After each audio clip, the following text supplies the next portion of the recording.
Bonjour à tous. Merci à vous qui nous rejoignez du Québec, de la France, de la Belgique et même des États-Unis aujourd'hui. Le thème de notre entrevue sera avec nos experts l'herboristerie et la permathérapie pour soulager entre autres nos douleurs et créer un effet cocooning au sein de la maison. Nous sommes aujourd'hui avec Natacha Imbeau et Loïc Plisson. Je vais leur laisser le loisir de se présenter dans quelques instants, mais je voudrais juste vous rappeler pourquoi est-ce qu'on est tous réunis aujourd'hui, parce qu'on a un but commun, évidemment la santé au naturel, que ce soit pour renforcer notre système immunitaire, pour être plus autonome dans la gestion de notre santé, savoir mieux utiliser les ressources de la nature en mode préventif ou curatif. Tout cela nous tient tous à cœur aujourd'hui. Et c'est pour ça qu'avec Natacha, Loïc et 14 formateurs, nous avons créé l'expérience Natura, qui est un coffret de formation en ligne, 19 formations précisément, sur l'aromathérapie, l'herboristerie, la gémothérapie, la sylvothérapie. Écoutez, on a passé en revue pas mal toutes les thérapies naturelles qui peuvent exister. Le coffret sera en vente dès le 7 octobre, alors marquez ça à votre agenda. On y reviendra un petit peu à la fin de cette entrevue. Vous aurez un an pour suivre les formations, donc vous aurez amplement le temps. Et puis, on voulait aujourd'hui vous faire connaître déjà deux des formateurs. Un petit mot sur moi. Écoutez, moi, la santé au naturel me suit depuis que je suis toute petite, durant mes 20 premières années de vie en France et puis mes 20 dernières années au Québec. Je suis également mariée avec le fondateur du magazine Vitalité Québec, qui est la référence au Québec sur la santé au naturel. Et puis, l'année dernière, début 2020, juste avant cette grande crise, je cherchais justement des formations pour me développer un peu plus, pour renforcer mon système immunitaire sans savoir ce qui allait arriver. Et je n'ai pas trouvé en fait un endroit commun où je pouvais retrouver plusieurs formations toutes au même endroit, parce que vous le savez, il y a énormément d'informations en ligne. Sur Internet, il y a des choses qui sont valables, d'autres pas, d'autres qui sont fiables, d'autres qui sont complètement fausses. Donc, je me suis dit, je vais créer, moi, un endroit où on va retrouver plusieurs formations sur la santé naturelle. C'est comme ça qu'est née l'expérience Natura. D'ailleurs, Natacha Imbeau faisait partie de la première édition l'année dernière et est encore avec nous cette année. Et cette année, on est allé plus loin physiquement et dans nos formations, puisque nous sommes allés chercher des formateurs en France. C'est comme ça que Loïc a rejoint également l'équipe cette année. Et il y aura d'autres Européens à venir également. Et 6 formations sont exclusives à l'expérience Natura. On en reparlera aussi un petit peu à la fin. Alors, sans plus attendre, je vais demander à nos deux experts de se présenter. Je me tourne d'abord vers toi, Natacha. Tu es thérapeute multidisciplinaire, herboriste, thérapeute accréditée, enseignante et directrice de l'Herbothèque. Alors, j'aimerais que tu nous racontes un petit peu comment tu es arrivée dans l'univers des produits de santé naturelle et quelle est la mission finalement de l'Herbothèque. Premièrement, en fait, j'ai une grande partie de mon enfance, j'ai grandi à la campagne, puis j'allais ramasser, à l'époque, ils appelaient ça de l'herbadème, et que la millefeuille avec ma mère, ma grand-mère, puis donc la nature a toujours été présente dans mon histoire. Puis moi, ce qui m'a amenée vers la santé naturelle, c'est plus des défis personnels. Je fais énormément de réactions allergiques à plusieurs produits chimiques, des antibiotiques. Je me cherchais des outils pour moi, puis j'ai eu 4 enfants en 6 ans, et là, j'ai décidé d'aller chercher des outils pour ma famille, pour prendre soin de mes proches. Puis, c'est devenu une passion, en fait. Et j'ai fait la formation en herboristerie avec Daniel Laberge, qui était la formation Herbo à l'époque en personne, en 92, donc on parle quand même longtemps. Et puis j'ai eu 3 accouchements en 3 ans après ça, donc j'ai eu des trous dans ma formation. J'ai fait la formation à distance que l'Herbothèque offrait à l'époque. Et en 2002, on a racheté, moi et mon partenaire de vie, l'Herbothèque. Donc, voilà, ça a été le début d'une grande aventure. Et moi, une des choses qui me caractérise, j'aime transmettre. J'ai fait le homeschooling, l'école maison pendant 13 ans, mes enfants qui avaient des différents défis d'apprentissage, parfois des forces, parfois des difficultés.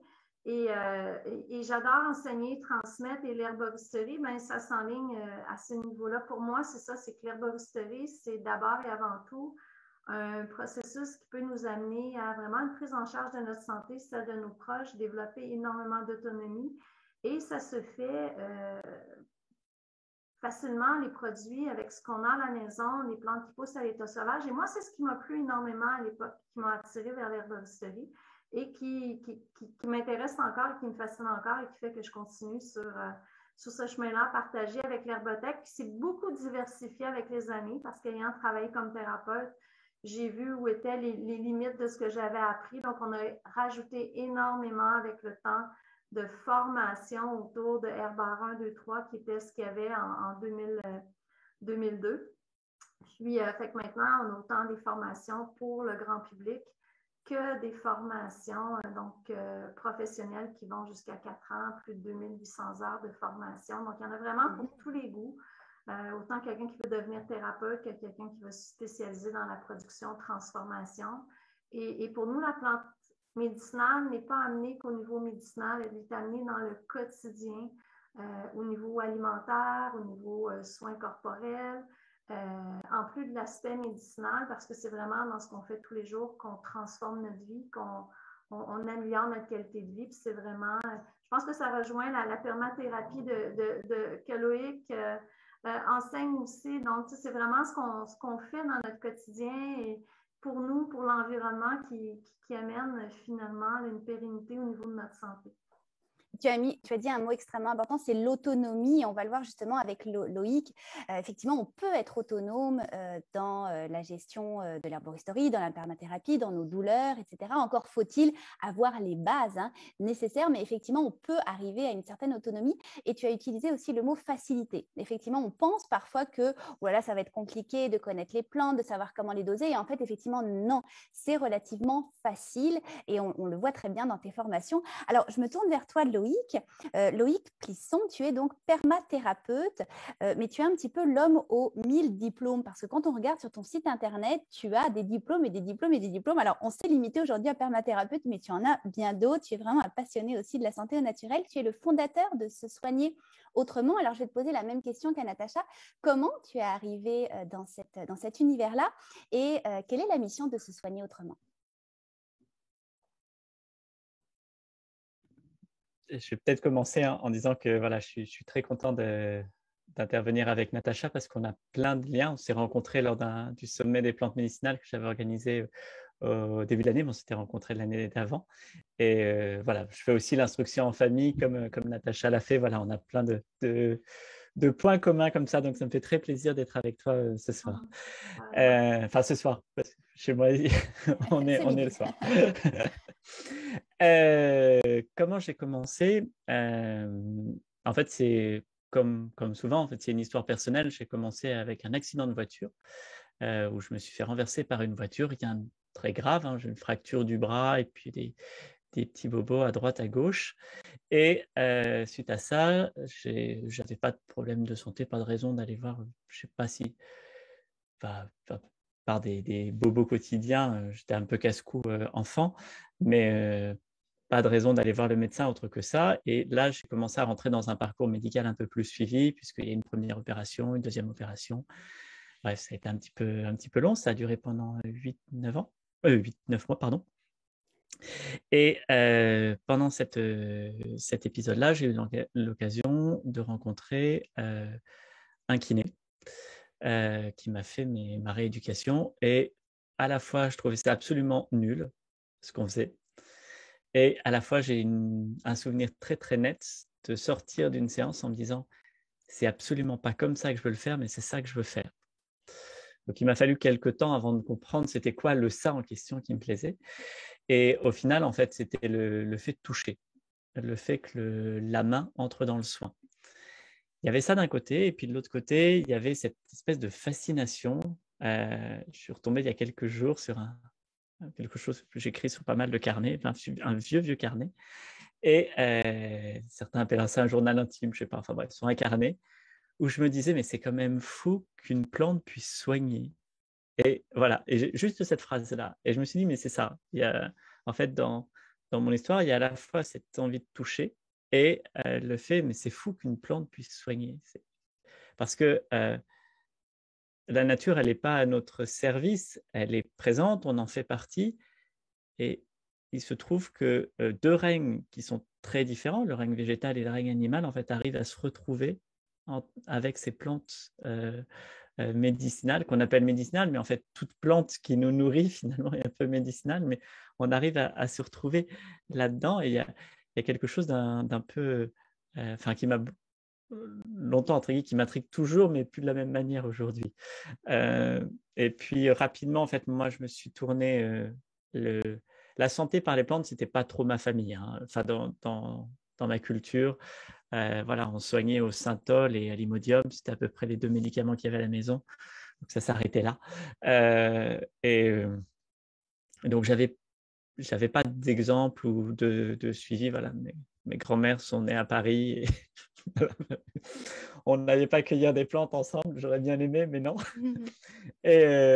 Et en fait, rapidement, moi, je suis allé rencontrer des thérapeutes en tout genre, entre mes 15 et mes 21 ans. J'ai passé toutes mes vacances, en fait, chez des soignants en tout genre, très conventionnels, complètement farfelus, que ce soit des soignants avec leurs mains ou avec des plantes ou avec en homéopathie ou avec des médicaments de synthèse. Enfin, voilà, j'ai passé mes vacances à regarder, à faire le petit rat de cabinet, à être dans un coin du cabinet, à écouter, à pas comprendre un mot de ce que j'entendais, à des fois me dire mais qu'est-ce que je fais là?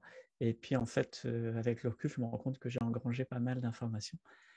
Et donc après, j'ai fait mes études dans le toucher. J'ai d'abord été kiné, après j'ai fait formation de fascia, de microkiné, j'ai fait formation de shiatsu, de réflexologue, et avec toujours les plantes qui m'ont suivi.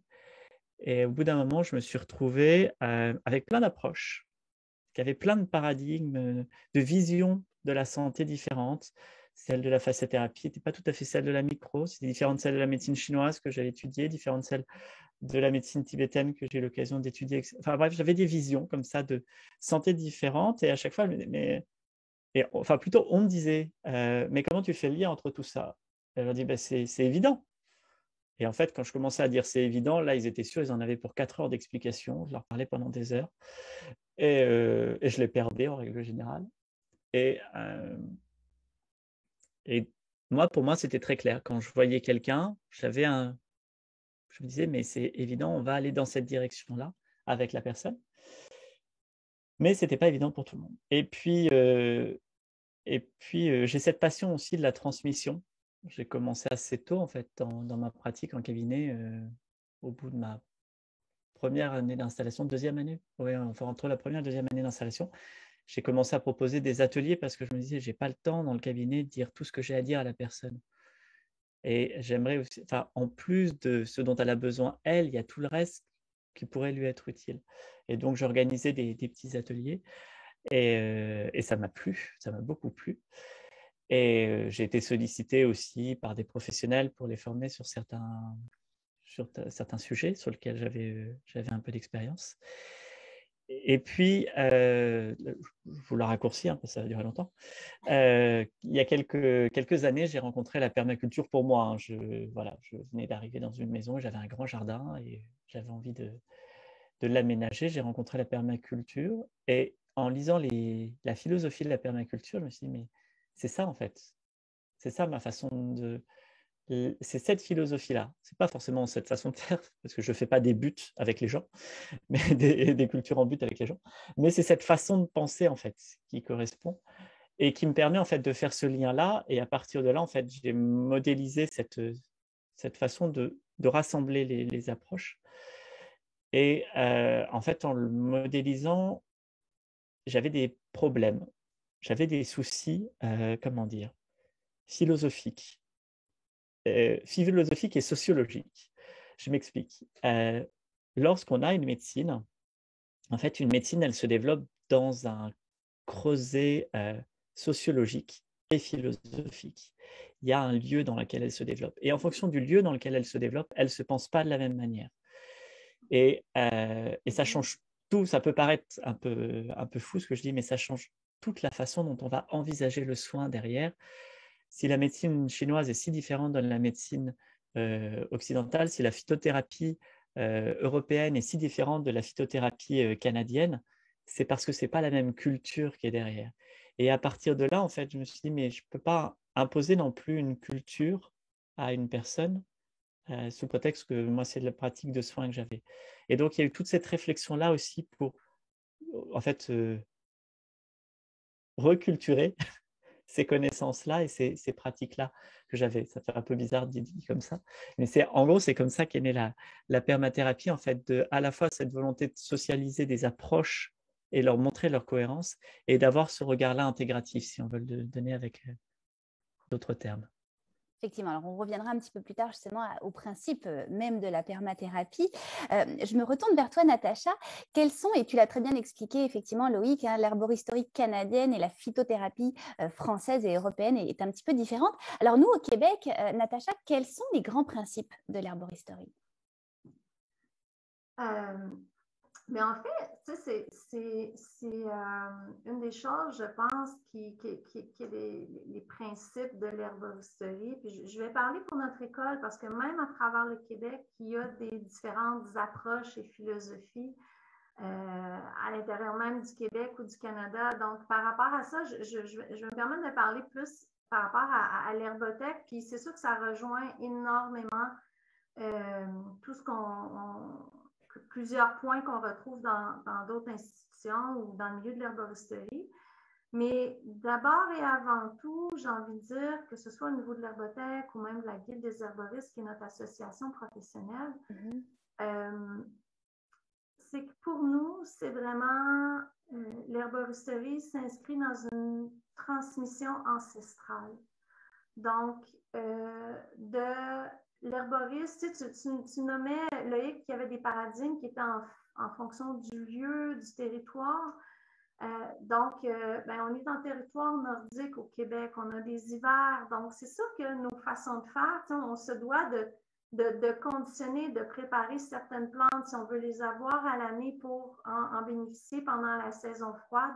Même si, bon, on a accès à des conifères, on a accès quand même à une médecine, l'écorce des arbres en tout temps de l'année. Il y a tout un aspect qui est en lien avec les saisons ici et qui rend la vie de l'herboriste très, très intense pour une période de l'année. Ça ne s'échelonne pas sur plusieurs mois. Donc, on suit beaucoup le rythme des saisons. On travaille beaucoup aussi avec des plantes qu'on peut cultiver ici, qui va assurer la pérennité. Donc, c'est d'apprendre aussi qu'est-ce qui pousse sur notre territoire et qui est utile pour moi, mes proches, mes clients, si je fabrique des produits, parce que l'autonomie, elle se développe comme ça aussi. Donc, ce n'est pas de prendre une plante qui pousse en Afrique et que je vais faire venir de l'extérieur, à moins que cette même plante-là, je puisse la cultiver ici. Parce que tu as tout l'aspect de l'écologie aussi. Tu as l'aspect qu'une plante qui pousse dans un territoire donné, elle est soumise aux mêmes éléments que moi. Donc, elle va apporter une énergie pour bien survivre, bien passer à travers les cycles qu'on vit au quotidien. Donc, au-delà des propriétés médicinales, il y a autre chose qui se transmet avec une plante qui est au-delà, un peu comme pour un humain, au-delà de ma biochimie. Il y a quelque chose qui se transmet dans mon énergie qui fait que je suis unique. Puis ça, je pense que c'est quelque chose qu'on retrouve beaucoup aussi. Ce lien-là, cette relation-là au vivant, à la terre, à la médecine qui nous accompagne, c'est super important. Et ça, c'est vraiment un héritage qui nous vient des traditions d'hommes et de femmes médecine à travers le temps et qu'on continue de transmettre et de perpétuer. Puis à ça, on joint les connaissances scientifiques actuelles, plus des principes actifs, de la biochimie, de la phytochimie, tout ça, parce que ça fait partie de notre époque, il faut être de notre époque. Donc ça, c'est un point. Et c'est toujours aussi je pense que dans nos enseignements, Loïc disait, on sait des fois qu'avec tel individu, c'est telle plante, ou il me semble que c'est ça pour cette personne-là, mais pour une autre personne qui a une même problématique, c'est pas exactement les mêmes plantes qui se présentent, parce que ce qui est merveilleux au niveau de la pharmacopée, c'est que tu peux avoir plusieurs plantes qui vont travailler, par exemple, sur la douleur, mais en fonction de telle problématique ou comment la douleur s'inscrit, mais c'est telle plante ou c'est telle plante qui va être plus adaptée. Donc, c'est vraiment d'apprendre à connaître notre matériel médical, les matières premières avec lesquelles on travaille, pas seulement de façon, je dirais, intellectuelle, mathématique, principe actif, mais de comprendre qui elles sont dans leur énergétique, dans leur personnalité. Et nous, la façon dont ça s'inscrit, c'est vraiment une rencontre avec les plantes en dehors des paradigmes, par exemple de la médecine chinoise ou de la médecine ayurvédique ou autre. C'est vraiment une rencontre d'individus à plantes. Et là, il y a une relation qui s'établit avec notre médecine de un à un, au-delà de culture ou autre. Et à l'herbothèque, c'est ça en fait, c'est que les informations qu'on enseigne font, oui, on va avoir une section qu'on parle de comment la médecine chinoise, la médecine ayurvédique travaille avec cette plante-là, mais on va au-delà de la culture et on enseigne la globalité de la plante, ce qu'elle peut nous apporter, au-delà de paradigmes de soins spécifiques, donc qu'est-ce qu'elle peut nous apporter. Puis on invite les étudiants à aller à la rencontre d'eux. Et je pense que c'est ce qui fait la richesse. Je fais un processus avec un homme médecine actuellement. On a un cours qui va sortir probablement fin 2022, les enseignements acquis de la terre-mère. Et on travaille avec cet homme médecin-là algonquin. Et c'est ça qui ressort aussi dans leur tradition. C'est pas d'utiliser beaucoup de plantes, c'est d'utiliser des plantes qu'on connaît bien, qu'on a appris à respecter, qu'on a appris à connaître, à être en relation et de les utiliser et de les récolter seulement si on en a besoin aussi. Donc, il y a toute cette notion-là de respect du territoire qui est là et pour nous, c'est super important. Puis, je faisais le pont avec la Guilde des herboristes parce que, bon, quand j'ai travaillé, j'ai été bénévole pendant plus de 20 ans à la Guilde. Il y a toute une charte, justement, qui est ce respect-là ce lien à la terre-là, le respect du territoire, le respect des plantes, l'importance de transmettre aux générations futures ces connaissances-là, mais tout en assurant la pérennité des ressources. Donc, et ça, c'est quelque chose qu'on retrouve beaucoup au Québec, puis que pour nous, nous tient à cœur, parce que si on veut assurer l'accessibilité aux plantes, je pense qu'à la population qu'on est sur la planète, c'est non négociable. Il faut en tenir compte si on veut, dans 10 ans, dans 15 ans, avoir encore accès à ces plantes-là et qui n'aient pas disparu, en fait. Donc, c'est quelque chose qui est vraiment caractéristique au niveau de notre école, probablement parce qu'avant de devenir herboriste, il y a 32 ans, je faisais de l'éducation relative à l'environnement. J'enseignais aux gens comment protéger la planète. Fait que pour moi, c'est indissociable. Ça fait partie d'eux. On vit dans un écosystème et les plantes médicinales en font partie. Puis on peut les aider et elles peuvent nous aider. C'est une collaboration. Et ça, c'est quelque chose qui est vraiment important.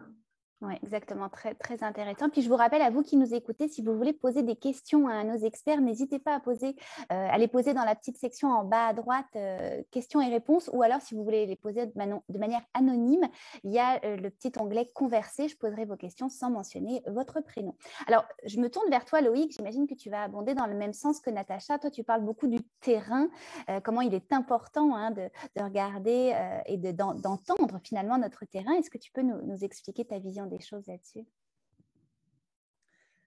Oui, évidemment, j'abonde dans le sens de Natacha. Comment ne pas faire autrement? Le terrain, c'est quelque chose dont on parle beaucoup. La notion de terrain, elle est présente dans toutes les approches de soins, toutes les médecines, qu'elles soient très développées ou moins développées. On a cette notion de terrain. Donc, peut-être déjà prendre quelques instants pour nous dire ce que c'est qu'un terrain, ce que c'est que le terrain. J'aime bien utiliser cette image-là, de dire que quand on naît, en fait, nos parents nous lèguent un lopin de terre, un petit lopin de terre.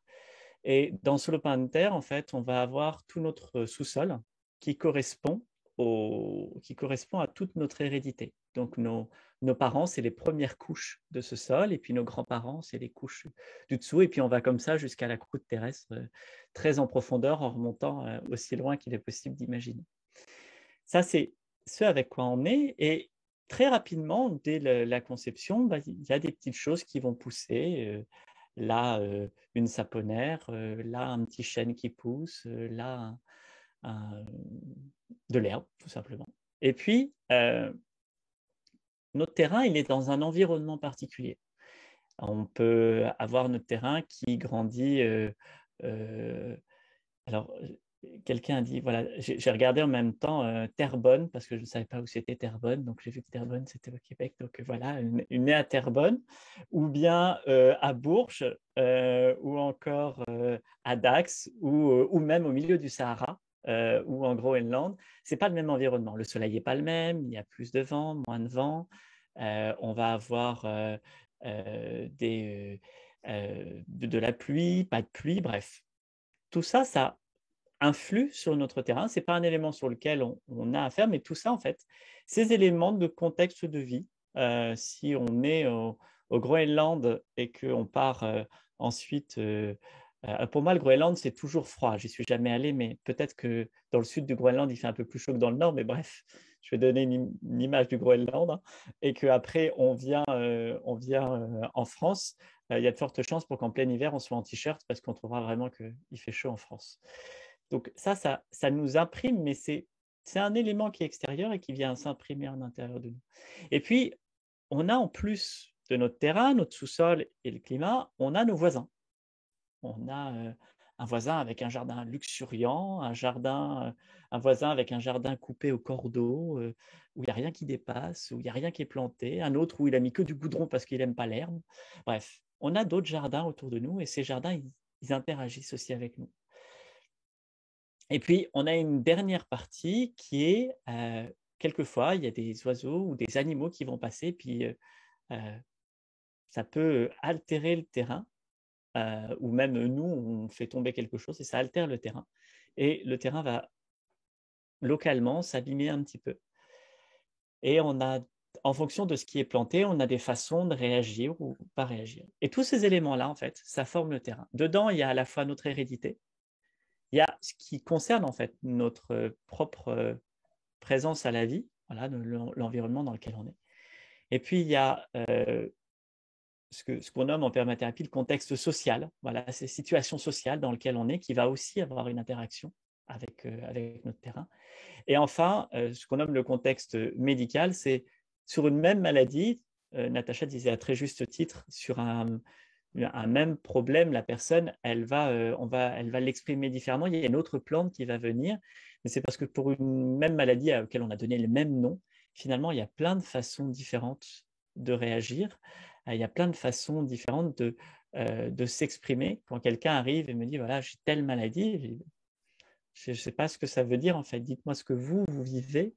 Et à partir de là, on pourra voir ce qu'on peut faire. Parce que un nom de maladie, c'est très pratique pour un soignant parce que ça lui permet d'avoir des grandes cases de ce à quoi ça concerne. Ça concerne le petit orteil ou ça concerne le foie, ce n'est pas sur la même chose, mais d'avoir un nom de maladie, ça facilite.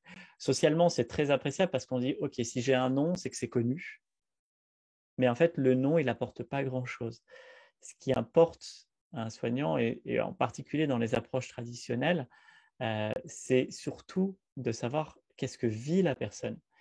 Et le terrain, si on voulait le résumer en une phrase un peu plus courte que ce que je viens de vous faire, c'est lorsque la physiologie en fait s'exprime dans le vivant avec toutes ses particularités et tout ce qui fait que je suis unique aussi bien dans ce qui va bien en moi que dans ce qui a priori ne va pas, ou du moins ce qui me perturbe aujourd'hui. En fait, je suis unique dans toutes les dimensions de mon être.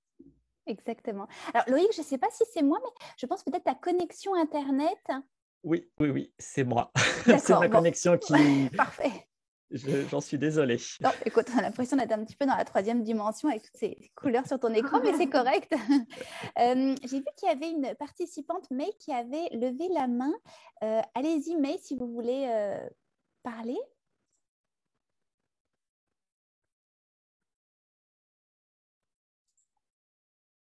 Alors, May, vous êtes en mute. Peut-être vous pourriez mettre votre son. On repassera à vous peut-être dans quelques instants. Oui, je pense que May reviendra un petit peu plus tard. Alors, on va continuer avec toi, Loïc. Alors, Loïc, nous avons…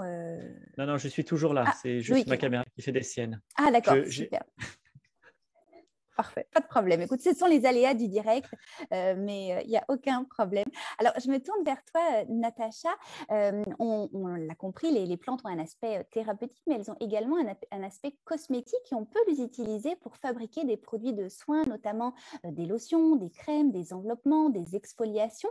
Quelles sont, tu dirais, les plantes les plus utilisées dans les produits cosmétiques et comment elles ont un effet pertinent sur notre peau, notre santé?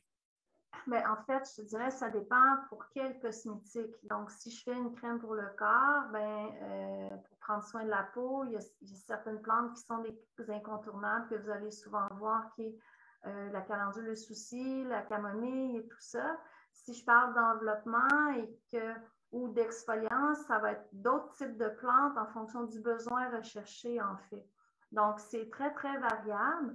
On parlait je sais qu'on veut parler un peu des problèmes inflammatoires, mais dans les problèmes inflammatoires, je vais peut-être me concentrer sur celle-là, dans les enveloppements, dans les exfoliants. Écoute, c'est sûr que, ou même un massage aux herbes chaudes et tout ça, on va travailler beaucoup avec des plantes comme, par exemple, des huiles de macération de millepertuis qui sont hyper anti-inflammatoires, antidouleurs, mais qui vont aussi être bonnes pour avoir un aspect nutritif pour la peau. Alors, on va pouvoir parler aussi toutes les anti-inflammatoires comme la reine des prés, le saule peuvent être utilisés dans les enveloppements externes, dans des saunas en complément, dans certains produits qu'on va appliquer localement un certain temps et ça va calmer la douleur, l'inflammation. On peut faire des genres de liniments qu'on ne frottera pas avec le piment de Cayenne qui, avec sa capsine, est hyper intéressant pour la douleur. Il y en a vraiment plusieurs. Tu vois, comme pour les usages externes dans le cours Herbospa qui fait partie de l'expérience naturelle, on a 60 plantes qu'on a sélectionnées. Donc, qui peuvent être utilisées en externe à différents niveaux, que ce soit plus cosmétique, que ce soit plus le côté émollient, adoucissant, prendre soin quand on a besoin de douceur, ou encore on a besoin de plantes pour décontracter la musculature, calmer l'inflammation, ou même des usages externes de certaines plantes qu'on pourrait utiliser pour leur aspect tonique, raffermissant. Il y a vraiment plusieurs plantes et à partir de là, ça dépend vraiment de quel est le besoin. Parce que je pense que tu as l'aspect cosmétique qui est plus les crèmes pour la peau, les soins de la peau, le côté cosmétique. Et tu as les soins du corps plus cocooning, doudou pour prendre soin de soi, relaxer, mais aussi en même temps, on peut prendre soin d'une problématique ou d'un déséquilibre qu'on a dans notre corps, parce que bon, la peau est un organe d'absorption extraordinaire. Donc, la médecine peut passer par la peau si on a le bon produit ou qu'on laisse suffisamment de temps pour que les propriétés puissent pénétrer par la peau dans notre corps et c'est vraiment hyper intéressant.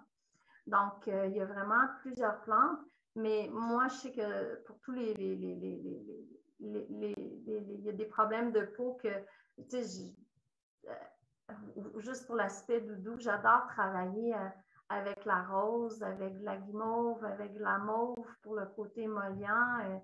C'est l'impression de t'envelopper d'amour quand tu travailles avec ces plantes-là. J'adore ça, tu sais, puis on vient avec la peau tellement douce, qu'il y en a plein là, pour plusieurs propriétés. Fait que je ne sais pas si tu veux une information spécifique peut-être auquel je pourrais te répondre sur quelque chose là, de plus…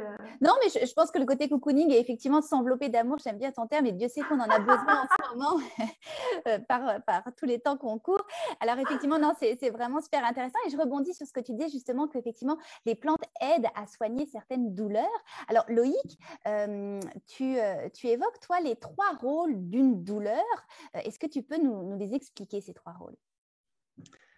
Oui, je pense que c'est un point qui est important quand on commence à parler d'un symptôme dans le cas de la douleur ou même ce serait valable pour tout autre symptôme, c'est de comprendre qu'est-ce qu'il raconte déjà, pourquoi il est là, qu'est-ce qu'il me raconte.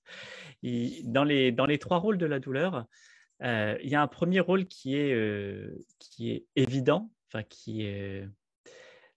qu'on a tous expérimenté, c'est le rôle d'avertisseur. C'est ce rôle-là qui va s'exprimer lorsque je m'approche d'une flamme et que je vais me repousser avant même d'avoir conscience que je me sois brûlé. J'ai ce rôle d'avertisseur. C'est vrai que l'image devient terrible. Je m'excuse pour tout le monde. Voilà. Donc, il y a ce premier rôle qui est un rôle d'avertisseur. Donc, évidemment, avec la flamme, c'est évident, mais c'est aussi toutes ces tensions qu'on peut avoir.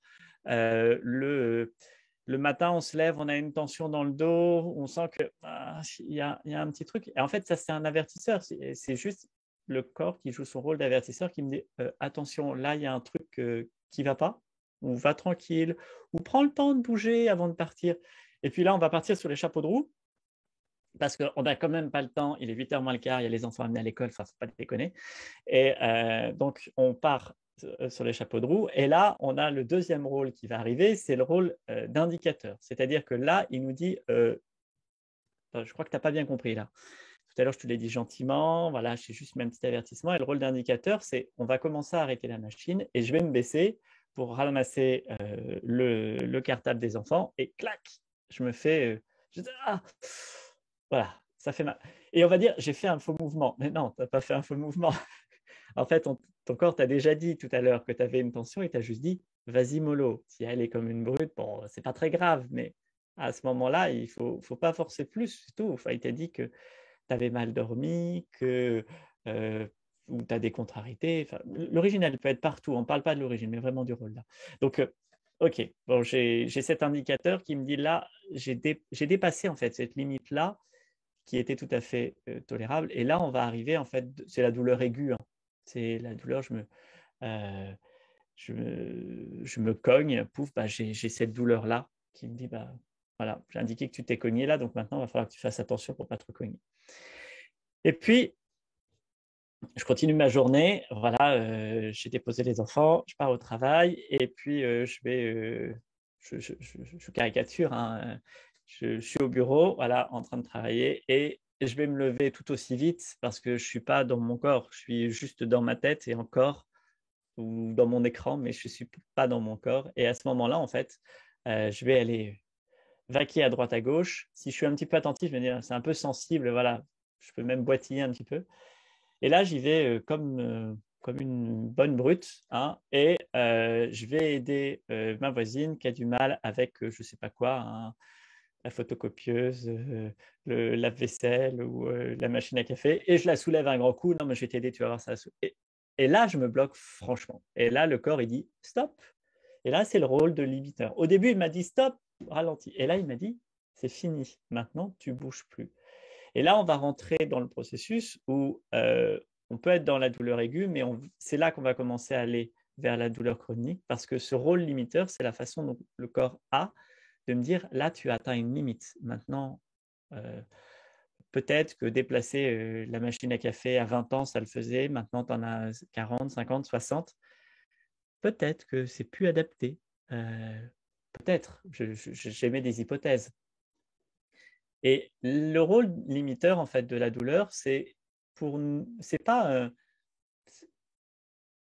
il nous exprime juste en fait ce qu'on est, et il révèle ce qu'on appelle un désaccordage entre ce que je suis et peut-être ce que je crois être, ce que je crois rester. Il nous rappelle en fait que chaque jour on est différent, chaque jour on évolue. Il nous rappelle aussi que le fait d'être différent m'apporte, enfin, il importe que je m'adapte aussi à qui je suis, que je change peut-être mon point de vue sur les choses. Et ce rôle de limiteur, il m'amène à envisager mon rapport au corps peut-être un petit peu différemment. Alors là, je l'ai présenté de façon très imagée, hein, avec ces trois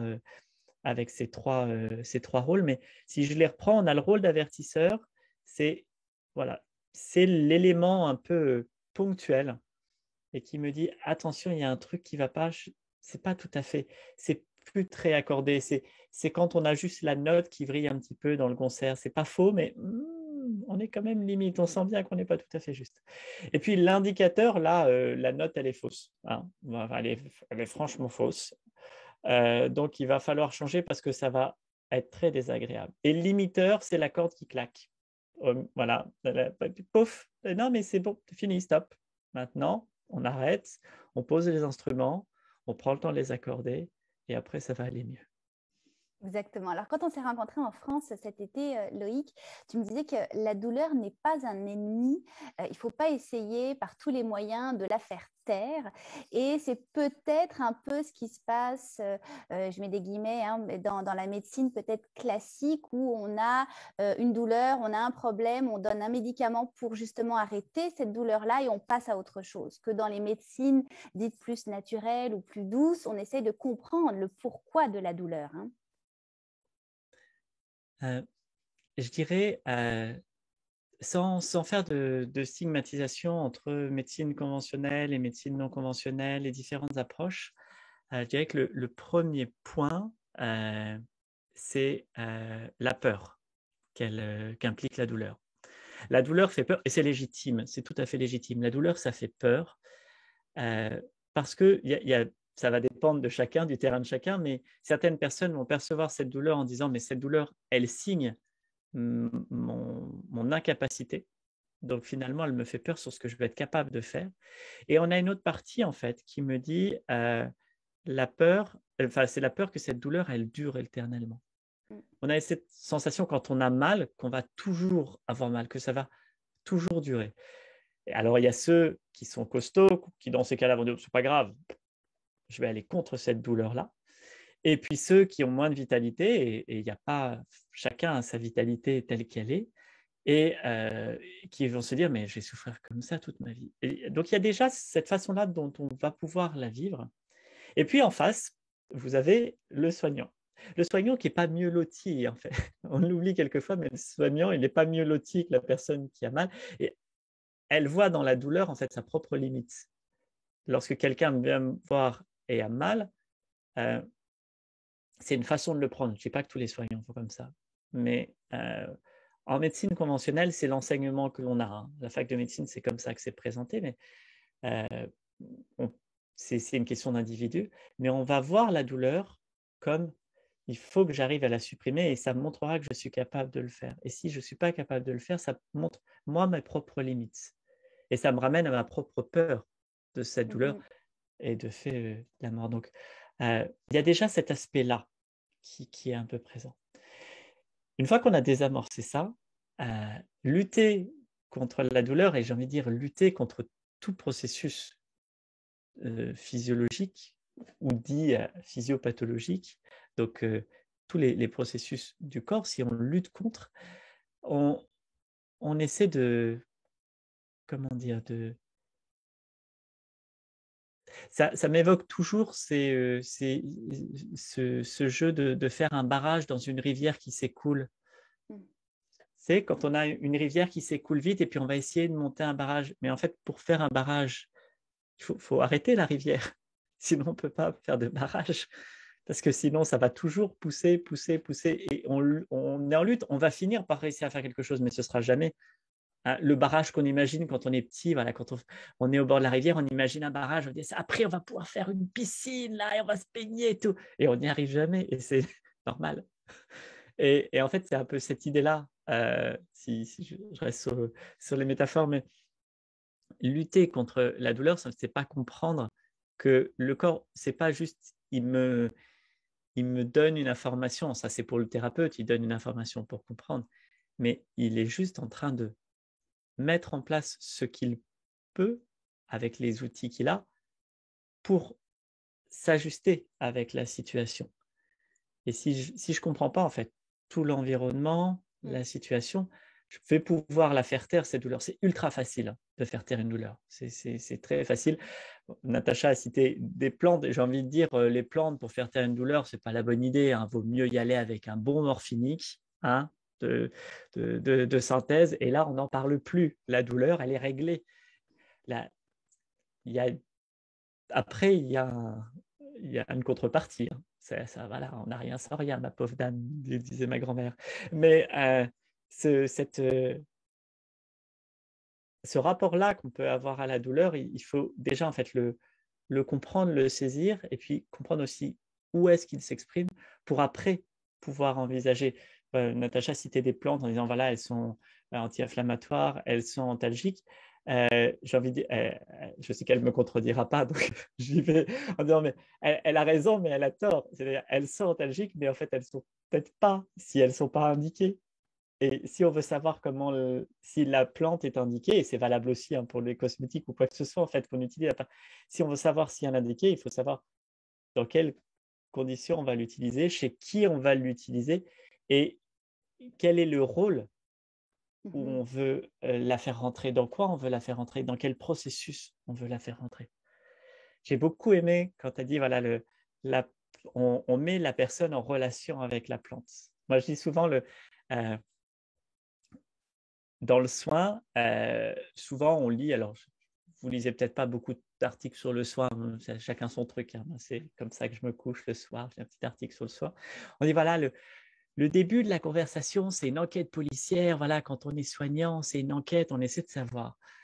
Alors, je ne suis pas un grand spécialiste des romans policiers, mais il me semble que lorsque l'inspecteur il trouve qui est le coupable, il lui dit pas bravo, tu as gagné, c'est bien toi, c'est bien moi qui ai fait le crime, c'est jamais comme ça que ça se passe. Or, dans une relation thérapeutique, c'est pas cet aspect-là qu'on cherche. On mène pas une enquête. En fait, on met en place une relation, une relation, enfin une consultation, mais pour le coup, j'utilise toujours le même terme. Une consultation, c'est avant tout une relation.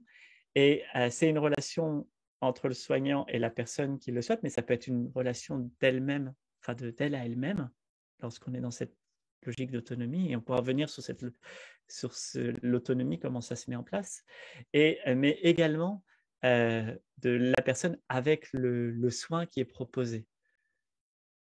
Et à partir de là, en fait, quelquefois, c'est là que le rôle de cette douleur se révèle. Donc, il y a plein de niveaux dans la notion de rôle de la douleur. Exactement. Et puis tu le détailles évidemment bien plus en profondeur dans ta formation, fait qu'on pourra en savoir davantage. Alors, on a deux questions. On a une première question de Claire qui nous dit, pour la prise de plantes en infusion, par exemple, est-ce qu'il faut viser une quantité traditionnelle pour un impact physique ou une quantité plutôt faible, comme en homéopathie, pour un impact maximum? Ben, en fait, je vais parler de la façon dont moi je travaille, mais ça dépend de quel est le résultat qu'on cherche, première des choses. Et ça dépend de l'individu avec lequel je vais travailler, que je vais accompagner. Et souvent, ce qu'on va faire, c'est qu'on va commencer par des plus petits dosages et on va augmenter le dosage.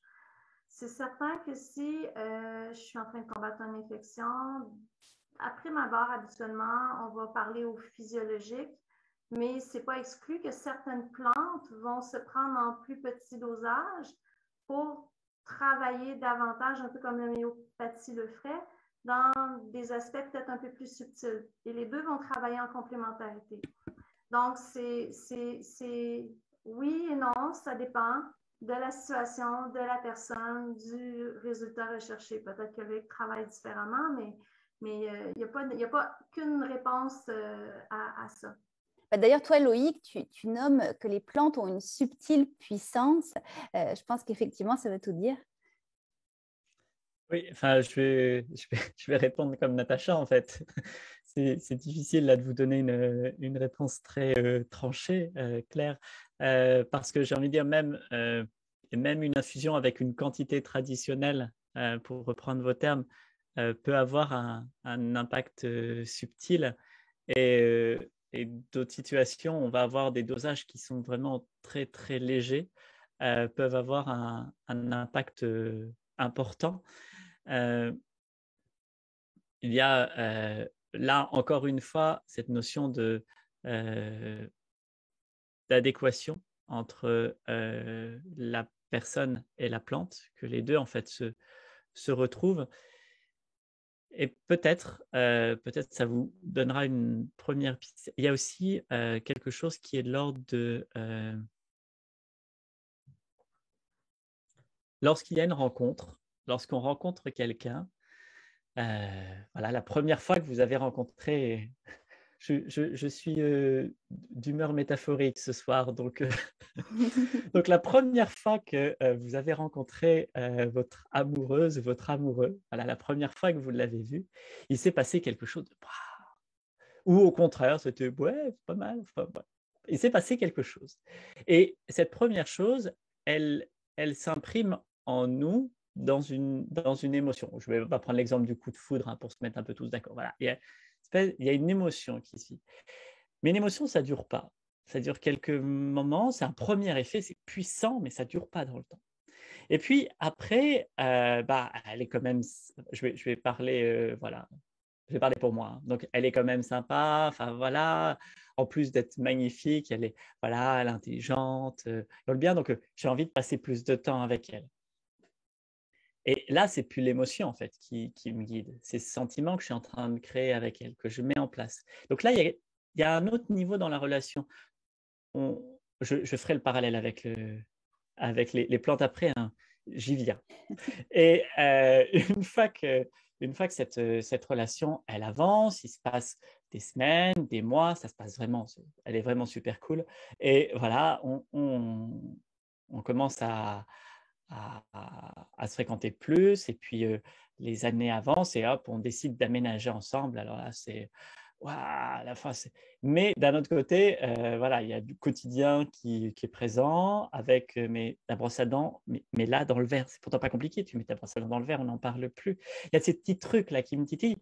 Et pourtant, voilà, j'ai quand même envie de rester avec elle. On ne va pas se séparer pour une brosse à dents quand même. Et puis voilà, les choses avancent. Et puis après, il se passe des années et la relation, elle évolue. Il y a peut-être la passion qui se modifie, qui se transforme. Je ne dis pas qu'elle disparaît, mais elle se transforme. Elle prend un autre visage, elle prend une autre façon d'être. Et là où, lorsqu'on était au tout début, lorsqu'elle partait pendant 2 heures, aller faire des courses ou aller juste se promener, c'était une espèce de déchirement. Je me sentais seule et j'étais abandonnée. Autant là, j'ai moins ça parce que j'ai cette confiance-là de sa présence. Et même si elle part 4 jours, 5 jours ou une semaine, enfin voilà, j'ai encore cette présence-là qui est en moi. Et voilà, moi, je peux vous la faire comme ça, très très long. Enfin, tout ça pour vous dire que le rapport avec la plante, pour moi, il est un peu de la même nature. Quelquefois, ce n'est pas valable tout le temps, mais quelquefois, la première fois où on prend la plante, il y a quelque chose de... J'ai besoin de la comprendre. Elle, elle a fait un truc énorme et peu importe la quantité, mais c'était waouh. Et puis la fois d'après, quand je la prends, je sens que c'est efficace, mais peut-être un peu moins, mais en fait, elle me plaît quand même toujours. C'est pas une histoire de goût, hein, c'est ce qu'elle fait en moi me plaît. Et au fur et à mesure du temps, eh bien, je me rends compte que j'ai peut-être besoin un peu moins. Tout ça pour dire que, ou un peu plus. Il y a des périodes où je vais voilà, j'ai vraiment besoin que tu sois là. Tu t'en vas pas, tu restes à côté de moi. J'ai besoin de t'avoir à mes côtés en ce moment. Ou au contraire, non, mais si tu veux aller faire ton truc, il n'y a pas de problème. Voilà, j'ai cette confiance-là vis-à-vis de la plante. Et bah, ou de la personne, enfin là, je commence à me mélanger. Mais dans ce rapport-là qu'on a, il y a la biochimie, il y a la phytochimie qui est présente. Et puis, il y a une partie qu'on ne maîtrise pas forcément, on ne sait pas trop comment ça fonctionne, qui est cette relation à la plante et qui fait que sur certains usages, je ne dis pas que c'est pour tout, mais juste un tout petit peu va faire une grande différence parce qu'on connaît déjà la plante. On a cette relation à la plante euh, qui transforme un petit peu le rapport que l'on a avec. Et il n'est pas rare, et c'est valable avec des plantes ou des extraits, ou chez des personnes qui ont déjà utilisé certaines plantes ou certains extraits, je leur dis, mais peut-être essayer, commencer juste avec une goutte par jour. Juste une goutte, ou une goutte tous les 15 jours. Et quelquefois, en fait, on ne sait pas pourquoi. En fait, le pourquoi, là, je m'en fiche un peu, mais ça suffit, en fait, à ce que la personne, elle se remette dedans. Et je pense que peut-être c'est important de préciser, mais la plante, elle n'est pas là pour nous soigner. Genre le gars, il arrive avec ses 2 pieds, paf. Elle n'est pas là pour nous soigner, en fait, la plante. Elle n'a pas créé, je parle de saponaire parce que j'en ai juste en face de moi. Mais voilà, elle n'a pas créé ses saponines pour ça, elle n'a pas créé ses alcaloïdes pour un humain, elle n'a pas créé des terpènes pour moi. En fait, elle les a fait pour elle. Juste, ce qui est fou, et c'est ce que je disais dans mon introduction, c'est juste que ça, moi, ça me parle, ce qu'elle a créé. Ça parle en fait à mon corps, ça parle à ma physiologie. Et j'ai le soleil du soir qui arrive. Et cette façon dont elle me parle, en fait, c'est ça, en fait, toute la beauté de la phytothérapie, de l'herboristerie, c'est qu'à un moment donné, juste, la plante, elle va juste m'aider à comprendre mon chemin. Elle va m'aider à retrouver en fait cet accord. Elle va m'aider à retrouver une voie que j'ai peut-être perdue. Elle me pousse un petit peu. Juste, hop, elle m'amène. Et en grande quantité ou en petite quantité, ben, ça dépend. Et ça dépend à la fois de la plante, de ce qu'on veut en faire, et peut-être aussi de la relation que l'on a avec une plante. Bon, j'ai un peu digressé, tu m'excuseras. Ah, c'est parfait, c'est très, très intéressant. Écoute, on restera encore des heures avec vous deux, mais le temps presse. On va prendre une dernière question parce que je trouve qu'elle est très pertinente, surtout dans les mois derniers qu'on vient de passer. C'est Anna qui nous demande, j'aimerais connaître, selon vos excellentes connaissances, quelles sont vos recommandations en matière de plantes pour traiter l'anxiété généralisée. Elle habite au Québec, elle est originaire d'Europe de l'Est. Effectivement, l'anxiété, on en a parlé évidemment depuis les 18 derniers mois, on a encore plus été touché par ça. Alors peut-être Natacha ou Loïc qui aimerait répondre. Ah. Natacha, je crois que tu as commencé à parler, ton micro il est coupé. Quelqu'un qui faisait du bruit au-dessus, j'ai coupé le micro pour que vous entendiez le bruit et voilà. Donc, c'est ça, l'anxiété généralisée, première des choses, mais il faut voir comment elle se manifeste et à quel degré. Mais moi, ce que j'ai envie de dire, c'est de nourrir le système nerveux en profondeur. Une plante que j'aime beaucoup, c'est l'avoine, la fleur paille d'avoine, pour nourrir en profondeur. Elle ne calme, elle n'agira pas directement sur l'anxiété. Elle sert de nourriture. On parlait de terrain plutôt, donc qui va aider. Après ça, ben, moi, j'aime beaucoup travailler avec des plantes comme l'agripaume, la scutellaire, la catère, il y a des plantes qui vont, vraiment des antioxyliques qui vont aider à travailler spécifiquement sur l'anxiété, qui sont différentes des plantes qui travaillent sur les problématiques de dépression ou autres. Des plantes qui vont aider à faire calmer la pression, relâcher. C'est des plantes que j'aime beaucoup. Moi, je vous recommande, en complément de l'avoine, d'en essayer une et de voir comment elle agit sur votre corps. Au besoin, vous en rajoutez une autre, vous travaillez avec une autre. Puis, ce que je me rends compte, c'est qu'on n'a pas besoin de travailler avec 7-8 plantes. Souvent, il y en a une qui est plus adaptée à notre profil, notre personnalité, notre type d'anxiété. Certains vont travailler avec le coquelicot, avec certains types de pavots. Mais bon, moi, j'aime bien la scutellaire, l'agripaume. Bon, la mélisse pour certains types de problématiques aussi peut être intéressante, tout dépendant comment l'anxiété se manifeste aussi dans le corps. Va nous donner parfois des indications. Ah, telle plante, c'est plus si vous avez de l'anxiété, puis c'est le hamster. J'aime beaucoup travailler avec la scutellaire. Si c'est de l'anxiété, puis on se retrouve avec des palpitations, ça affecte le système cardiovasculaire. J'aime beaucoup agripaume, aubépine. Si c'est plus, je fais beaucoup d'anxiété, puis bon, ça me coupe l'appétit, ça m'amène des troubles digestifs et autres. J'aime beaucoup travailler avec la mélisse, puis avec l'avoine en complément de fond. Et là, je vous parle de plantes donc, que je considère qui sont quand même assez douces, qu'on peut prendre. Après ça, ben oui, il y a des adaptations en fonction du profil de la personne. Loïc, il y a sûrement d'autres plantes qu'il connaît, que lui utilise, qui sont ses plantes chouchou dans cette situation-là. Donc, ouais. Effectivement, Loïc, quelles seraient tes plantes chouchou pour l'anxiété? Alors, je ne vais pas répéter les mêmes que toi, Natacha, sinon ça va faire copier-coller. Je vais peut-être ouvrir sur... bon, je mets juste en avant un point mais que tu as déjà noté, Natacha, mais qui me semble important, c'est le fait que ce soit des plantes qui soient proches de vous, est tout aussi, enfin, est un point qui est important. Je dirais, pour pas être dans la répétition, plutôt être dans la façon dont on va les choisir.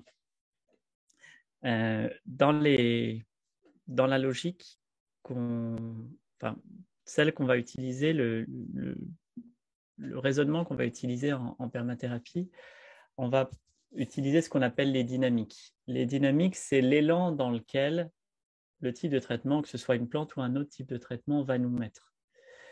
Et peut-être que ce sera plus utile de le voir comme ça pour toi. J'ai vu votre nom, Anna. Voilà, peut-être que Anna, ce sera plus utile de le voir comme ça. Pour toi, pour vous, un coup je tutoie, un coup je vous vois, mais c'est pas grave. C'est de dire, voilà, il y a une première dynamique qui est la dynamique nourrissante. La dynamique nourrissante, c'est quand on a un manque dans notre corps ou dans notre esprit, mais il y a un manque. On va avoir les dynamiques apaisantes et stimulantes. Apaisantes quand il y a trop d'agitation et stimulantes quand il n'y a plus assez de mouvement à l'intérieur. Et puis, on a les dynamiques aggradantes et dégradantes. Aggradantes, c'est quand le terrain ne se construit pas. Et dégradantes, c'est quand il se construit en excès. Ces 5 dynamiques, elles nous permettent d'orienter le choix des outils qu'on va utiliser. Et dans le cas, voilà, Anna nous parle d'une anxiété généralisée. Je suppose qu'elle sous-entend, donc je vais dire comme Natacha, ça dépend un petit peu comment ça s'exprime, etc. Mais je pense que dans ce qu'elle dit, c'est que ça l'envahit littéralement. Elle est totalement envahie par cette anxiété, aussi bien dans ses réactions dans son corps que dans son esprit, et que ça prend une place dans tous les champs de sa vie. Et il me semble que une voie qui peut être intéressante, c'est d'utiliser les plantes, c'est une bonne chose, mais peut-être aussi de réintégrer son corps, en fait, dans ce rapport-là. Et dans ces logiques de dynamique, on va avoir des façons de choisir aussi bien des outils pour le corps que des plantes. Globalement, si je prends des grandes familles, hein, pour simplifier, les huiles essentielles, elles sont plutôt de dynamique apaisante. Et là où les alcools, les teintures mères, elles sont plutôt de dynamique stimulante. C'est plutôt comme ça, en fait, qu'elles vont réagir. Ces 2 façons de faire, c'est plutôt quelque chose qui va être sur l'instant, qui va être plutôt à court terme, on va dire sur quelques semaines, quelques jours, quelques semaines. On ne va pas prendre une huile essentielle pendant 1 an. Ça n'a pas de sens. C'est des extraits qui se prennent plutôt sur un court terme. Dans les dynamiques aggradantes et dégradantes, on est sur quelque chose qui s'installe dans le temps. En fait, on travaille vraiment en profondeur le terrain. Si je reprends les exemples que Natacha a donnés, l'avoine, c'est une plante qui est à la fois nourrissante et qui est aggradante. On est sur un usage à long terme. On va la reprendre.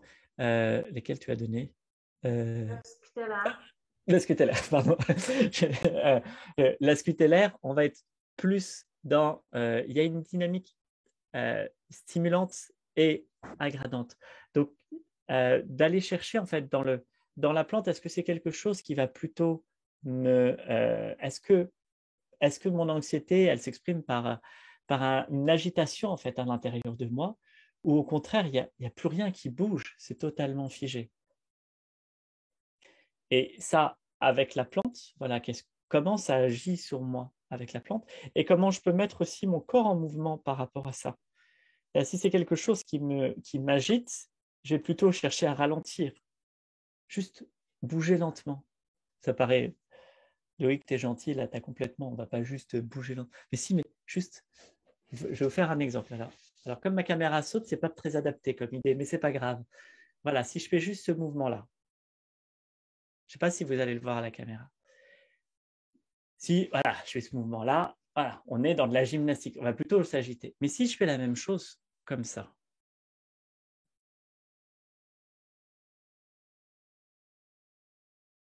je ne sais pas si vous voyez la différence de profondeur que je peux mettre dans un même mouvement. Et cette idée-là, en fait, c'est pas compliqué à faire.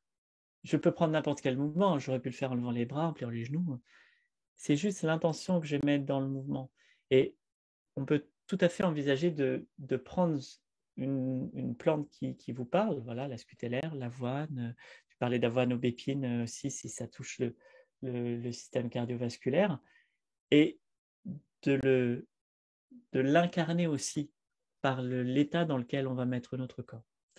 Si je continue dans les dynamiques, juste pour terminer, pour que vous disiez « Ah, il manque des infos ». Dans la dynamique agradante, on va retrouver dans les extraits, on va plutôt retrouver des extraits comme l'hydrolat. L'hydrolat, on est vraiment sur quelque chose qui construit avec lenteur. Là où dans la dégradante, on va plutôt retrouver les bourgeons.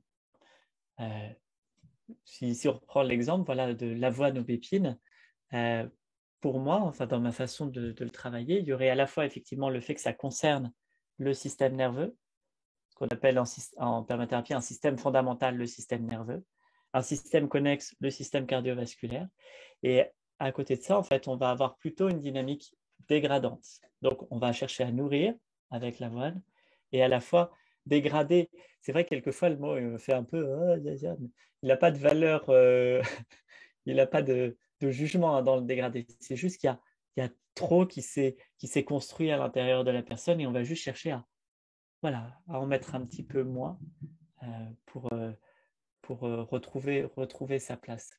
Est-ce que je suis clair ou pas? Parce que quand je m'emballe comme ça… Tu es très clair, c'est vraiment passionnant. Et comme je disais, on restera encore des heures et des heures avec vous, mais là, le temps file. On va libérer rapidement aussi nos participants. Ce que je trouve vraiment très intéressant dans toute cette heure de discussion, c'est qu'on voit à quel point tous les deux, Natacha et Loïc, vous êtes très, très complémentaires et que vous avez aussi une vision, chacun la vôtre, de la phytothérapie, de l'herboristerie, de l'application de la douleur, de la gestion de la santé. C'est très, très enrichissant et c'est vraiment ça l'essence de l'expérience Natura. C'est vraiment un ensemble de formations qui sont très complémentaires. Alors, en quelques secondes, Loïc, toi, tu offres dans l'expérience Natura la formation sur soulager ses douleurs avec la permathérapie. Tu l'as développée explicitement pour l'expérience Natura.